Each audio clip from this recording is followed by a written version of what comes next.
لأول مرة على اليوتيوب قناة هتكلمكم على أول بنك رقمي مصري، وافتكروا كلامي ده كويس. أخيرا شركة مصر للابتكار أخذت التصريح من البنك المركزي من أسابيع بسيطة لإنشاء أول بنك رقمي في مصر، بالتعاون بقى مع بنك مصر تسهيلا للمعاملات المالية، واللي قرروا يسموه وان بانك. وما تلخبطوش بين وان بانك العالمي، لا ده هيبقى بنك رقمي مصري اسمه وان بانك، واللي بالمناسبة لسه ما نزلش عشان بس ما تحاولش تنزله.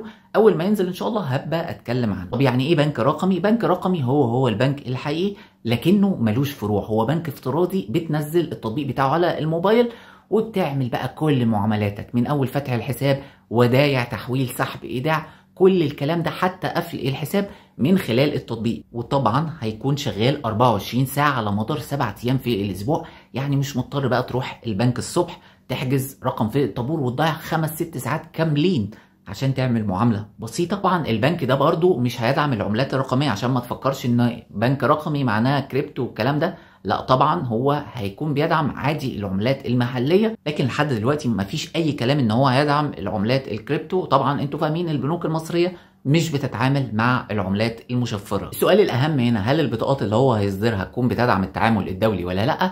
الرد على سؤالك إن هو البنك ده تابع للبنك المركزي، فلو البنك المركزي فتح التعاملات الدولية على بطاقات الخصم المباشر هتكون بتدعم التطبيق.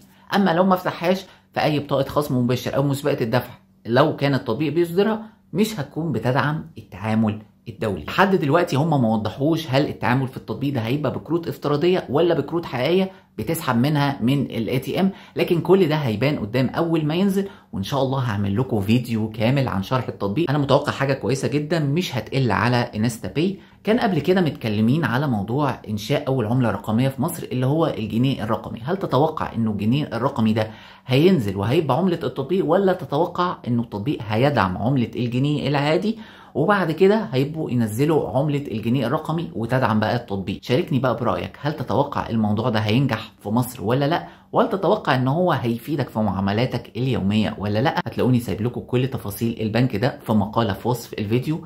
شكرا جدا يا جماعة لحسن استماعكم، والسلام عليكم ورحمة الله وبركاته.